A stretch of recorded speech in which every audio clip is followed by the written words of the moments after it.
Olá, meu nome é Roberto Gonçalves Pacheco e eu venho apresentar o trabalho chamado Introduzindo a Qualidade da Imagem como uma nova condição de particionamento de DNNs na borda. Nos últimos anos, houve um grande avanço no desenvolvimento nas áreas de IoT e Smart City, o que tem possibilitado espalhar sensores por toda a cidade a fim de sensoriá-la.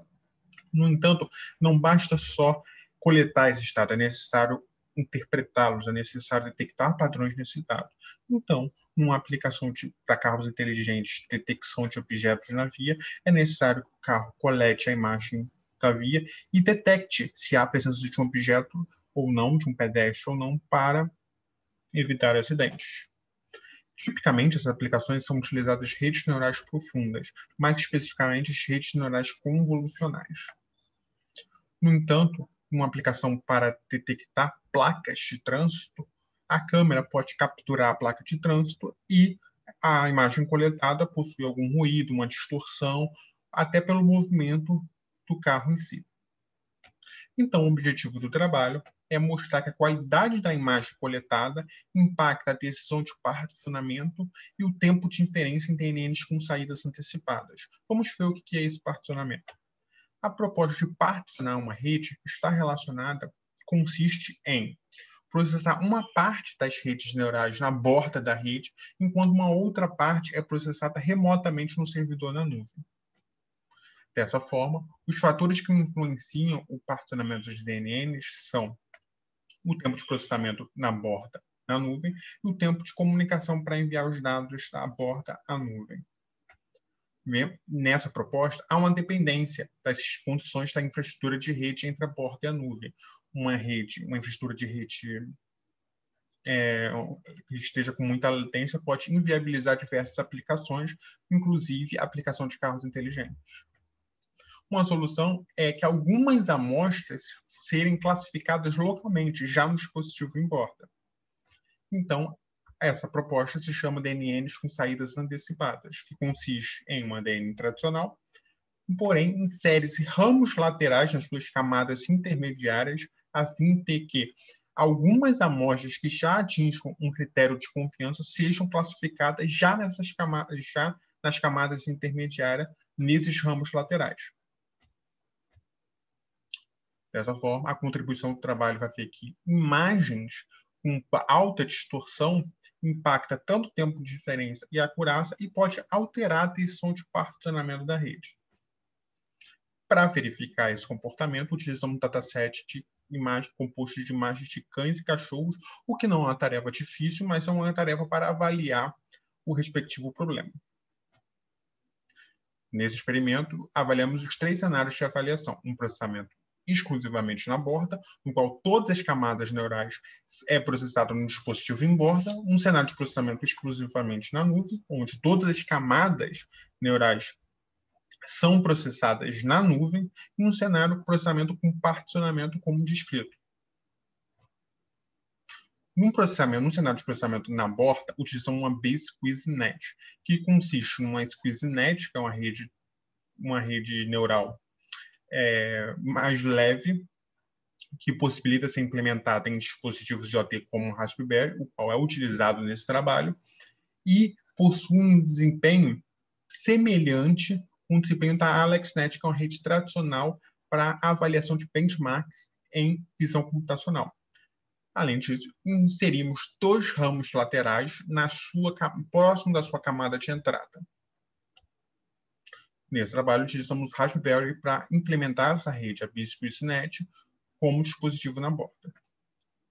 E para medir o tempo de processamento no cenário em borda, é o tempo de processar cada uma das camadas neurais na borda e, no caso, no Raspberry.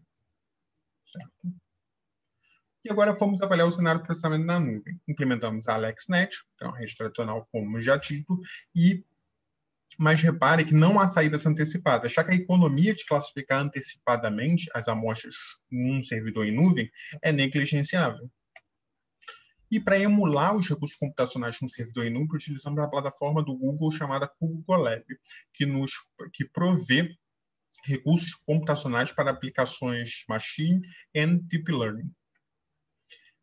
A plataforma disponibiliza um processador Intel 2 Core Xenon, uma placa gráfica GPU Tesla K80 e memória de 12 GB. E agora vamos ver como mede o tempo de inferência nesse caso. O tempo de inferência consiste no tempo para enviar os dados da borda à nuvem, mais o tempo de processar cada um dessas redes neurais na nuvem, utilizando umas taxas fixas de 3 GB, que é 1.1 megabits por segundo, e uma taxa correspondente ao Wi-Fi 18 megabits por segundo. Essas taxas fixas foram obtidas por um paper do Infocom 2019. É bom frisar que essas taxas são para limitar a taxa de envio da rede de acesso da borda. Então, a rede de acesso da borda serve como um gargalo para a comunicação. Então, a latência entre o PC e a rede de núcleo ela é muito maior do que essa taxa de envio. No entanto, o gargalo funciona na rede de acesso. Mas como fazemos para medir o tempo de comunicação? Utilizamos a ferramenta IPERF3, que nos permite que disponibiliza servidores IPERF geodistribuídos ao redor do mundo. Então, basta que medimos o tempo de comunicação para enviar dados, cujo tamanho desses dados corresponde ao tamanho de uma certa imagem, em vez de dados do Rio de Janeiro, da UFRJ, para diversas localidades desses servidores IPERFs ao redor do mundo. E aí medimos esse tempo de comunicação e vemos que o pior cenário é para o servidor na Rússia. Portanto, todos os experimentos apresentados a seguir considerarão esse pior cenário para enviar a comunicação à Rússia. E o processamento com particionamento, implementamos novamente uma pista Switchnet, mas agora uma parte dela é implementada no dispositivo em borda, enquanto uma outra parte dela é implementada na nuvem, no Google Colab. E o tempo de inferência consiste no tempo para processar as camadas na borda, mais um tempo para enviar os dados da última camada da borda à nuvem, e o tempo de processar as camadas restantes da nuvem, utilizando os recursos computacionais do Colab. Agora, verificamos qual é o impacto da qualidade da imagem na acurácia no tempo de inferência, primeiro na acurácia. Para isso, inserimos na rede neural imagens com diferentes distorções e coletamos a acurácia, onde a acurácia é o número de acertos em cada um dos ramos laterais sobre o número de amostras classificadas nesses ramos. E para inserir as distorções, pegamos uma rede de alta qualidade e fazemos uma operação de convolução com um filtro gaussiano e obtemos uma imagem com uma distorção. Aumentamos a dimensão desse filtro gaussiano para obter imagens com mais distorção ainda. Então, obtemos datasets com diferentes níveis de distorção.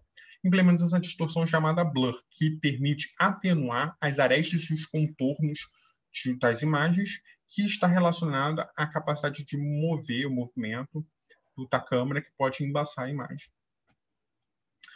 Então, agora para medir a acurácia, inserimos datasets com diferentes distorção na rede neural e coletamos a acurácia tanto nos ramos laterais quanto no ramo principal. Vemos os resultados. A acurácia é exposta no eixo Y e o nível de plano no eixo X. Primeiramente, e cada uma das curvas corresponde à acurácia do primeiro ramo, do segundo ramo, do ramo principal e da nuvem. Agora, primeiramente, podemos ver que a acurácia decresce com o aumento do blur. Claro, uma imagem mais distorcida é mais difícil da rede poder identificá-la. Mas interessante é notar um resultado importante do trabalho, é notar que o primeiro ramo decresce mais que o segundo e, por sua vez, decresce mais do que o terceiro. Então, podemos notar que os ramos laterais mais próximos da camada de entrada são mais sensíveis à distorção do que os ramos mais profundos. Ou seja, há uma hierarquia na sensibilidade de distorção dos ramos laterais. Portanto, por que isso acontece? Porque as features extraídas nas primeiras camadas convolucionais está relacionado às curvas, às arestas e os contornos dos objetos presentes na imagem, o que é justamente o que o blur atenua. Agora vamos ver qual é a interferência da nuvem no tempo de inferência. Para isso, pegamos imagens com distorções diferentes, inserimos na nuvem e medimos o tempo de inferência para diferentes particionamentos. Serão mostrados o particionamento após a camada Fire 2, para ser um particionamento mais próximo da camada de entrada, e um particionamento após a camada Fire 5, que são um particionamento mais próximo à camada de saída. Primeiramente, notamos o particionamento para a camada Fire 2. Eixo Y sendo o tempo de inferência em segundos, e o eixo X sendo o limiar de entropia, que é o que deixa o que uma amostra permite uma amostra ser classificada antecipadamente. O limiar de entropia varia de 0 a 0,5, sendo que quanto maior for esse limiar de entropia, quer dizer que o ramo é mais permissivo e deixa mais amostras serem classificadas antecipadamente. Importante, à primeira vista, notamos que, à medida que o limiar aumenta, o tempo de inferência decai. Por quê? Porque mais amostras são classificadas antecipadamente nos ramos laterais. Então, o tempo naturalmente cai, à medida que você vai deixando a rede ficar mais permissiva. Agora, note que uma distorção intermediária, 15, a alta, permanece constante até 0,2. Isso ocorre porque é mais vantajoso enviar a nuvem do que processar qualquer camada na borda. Enquanto é constante, é maior do que 0,2, a distorção intermediária começa a decair, mas a distorção alta permanece constante. Dessa forma, podemos notar que, para começar a classificar uma amostra com alta distorção nos ramos laterais, é necessário setar esse limiar de entropia para valores muito altos, deixar o ramo bem permissivo. No entanto, já vimos que isso compromete a performance da rede. Portanto, há um claro compromisso entre o tempo de inferência e a acurácia da rede, e esse compromisso ele é mais acentuado para imagens com distorções mais altas. Certo? Agora mostramos os resultados da camada Fire 5. Notamos primeiro que